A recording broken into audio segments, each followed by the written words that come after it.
Growing up, I was the stereotypical Canadian. I lived and breathed hockey. When I wasn't on the ice, I was religiously playing NHL games on my Xbox. I used to fall asleep thinking, contemplating, who am I gonna draft in GM mode on NHL 11? But when it came to playing and progressing my actual career, I always felt handicapped. Yes, I can pour hours of my time into training, but without the right resources and equipment, I always felt held back. So when I saw NHL players with kids, it definitely made me envious. As you knew, they had all the resources in the world to get them to the NHL. I mean, come on, if your dad is in the NHL, inherently, you must have some type of athleticism. And if not, you definitely have a great mentor. Except, if that was truly the case, if it was that simple, the NHL would be made up of second generation players. But it's not. In fact, there is only a handful of second generation players currently in the NHL. And so, it naturally begs the question, do kids of hockey stars really have an advantage? Or are they in the same position as you or I? You know, midgets or peewees or something like that, but I really don't remember that happening ever. Well, your partner, one of your defensemen over here scored his hat trick first. Did you not want to be outdone by a freshman? Hold up. This interview is from 2003 on two Boston University players. On the right, we have Kevin Schaefer, a player that went on to having a career mostly in the minors and the ECHL. On the left, we have who else but Ryan Whitney, the Wit Dog, a man who's become a cult legend ever since the inception of the Spittin' Chicklets podcast. And after surfacing on the internet earlier this year, a few people realized that woman in the middle, she looks familiar. Well, that is because that is Ellen Hughes, who just so happens to be the mother of Jack and Quinn, two players who are changing the entire landscape of the NHL.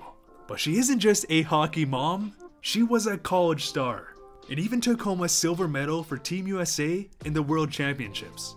Not to mention that their father Jim was also a college star. He's coached in the NHL and was most recently the director of player development for the Toronto Maple Leafs. The Hughes family lives hockey, and I mean, it definitely shows. Quinn Hughes was drafted 7th overall in 2018. Not only was he a star in his first NHL season, but given his size and style of play, Quinn is single-handedly reinventing the way we view defensemen. His brother Jack was of course drafted 1st overall in 2019, and I didn't even realize, or maybe I forgot, but Jack is the smallest 1st overall pick in NHL history. In a league that has rejected smaller frame players for decades, the Hughes family has somehow prevailed. And it makes you think, would they have gotten there if their dad wasn't the director of player development for the Toronto Maple Leafs, a person that has access to any NHL facility for his sons? And well, I mean, that's a tough one. And the son we have yet to see is Luke Hughes. Now, luckily for Luke, he seemed to have gotten the genetic goldmine, as he's already 4 inches taller than his brothers and 3 years younger. But guess what? Luke himself is also a phenom. He's a versatile two-way defenseman who may just be a top 5, if not top 3 pick. And if Luke does go in the top 10, the Hughes family will be setting an NHL record, as not once in NHL draft history have we seen a brother trio all go in the top 10 of any draft. In 2003, Hockey Canada released a statistic that every player has roughly a 1 in 4,000 chance of making it to the NHL, or a 0.00025% chance. AKA, you better get working. And the Hughes family, with their extensive hockey background, miraculously bred not 1, not 2, but 3 potential NHL stars. Toronto is proud and happy to select from Modo, Sweden, William Nylander. If the name sounds familiar, it should. This is the son of Michael Nylander, who you see there hugging his son, who was a terrific offensive player in the National Hockey League for a long time. In 2014, the Toronto Maple Leafs would select William Nylander with the 8th overall pick. 2 years later, Alex Nylander would also be drafted 8th overall. And if you guys weren't aware, the Nylanders have strong hockey genes. Also, if you guys enjoy my videos, make sure to press subscribe for some more awesome hockey content. We are inching closer and closer to our 40K goal, so any support would truly mean the world to me. Their father Michael had an all-star career with a very impressive 679 career points. And during Michael Nylander's most dominant years in the NHL, he was with the New York Rangers. And as for William and Alex, at the ages of 10 and 12, they were considered child phenoms, as they dominated their age class, and William would even put on a clinic during the Quebec Pee Wee tournament, a tournament that is considered world class for the age group.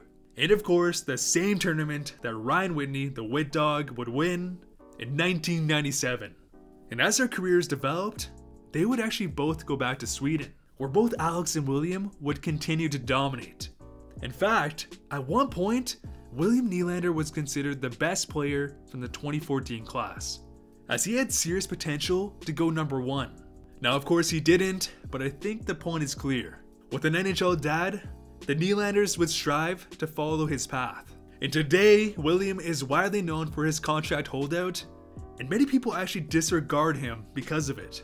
But William is an elite offensive force, whose contract is actually looking pretty good now, not gonna lie. However, Alex hasn't had the same path, as he has struggled to maintain a roster spot, but he did show some great progression this past season with 26 points in 65 games.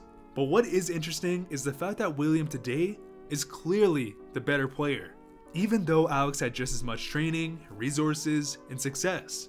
So, I guess we'll see. Will Alex also live up to the Nylander name? If you and I dropped the Mets, who would win? Yeah, we don't even have to talk about it. He'd kick the out of me. Another extremely talented hockey family is the Tkachuks, as not only did their father Keith have a Hall of Fame career, having numerous dominant seasons and a Maurice Richard trophy to boot, but the Tkachuks are, funny enough, best friends with the Hughes family. But Matthew and Brady really couldn't be any more different, as Jack and Quinn Hughes have been evolving the NHL game to the high skill, dependent style. But as for the Tkachuks, well, they have done the literal exact opposite. Bone-crushing hits, goals, fighting, points. Funny enough, I actually used to really dislike both Brady and Matthew, as they were just agitators. They were annoying to watch your team compete against, and they were just pests. However, I've recently fallen so in love with their games. Brady is arguably my favorite player in the entire NHL, as they encompass the old school mentality. Not only am I gonna fight you, rock you, but I'm gonna score and stare directly at your bench. Very few of these players exist today. It's a dying breed. But with a father who was the embodiment of that old school power forward, Brady and Matthew remain outliers, as both of their games were strongly taught and modeled after their fathers. I mean, to put it into perspective, Brady Tkachuk in his sophomore season put up 21 goals, 44 points. Very respectable numbers you could see him doubling in the future, considering his skill level and potential. However, what many of you don't know is that Brady Tkachuk ranked second in the entire NHL in hits. Only 13 hits below Ryan Reeves, and 50 hits above Tom Wilson. Brady is 21.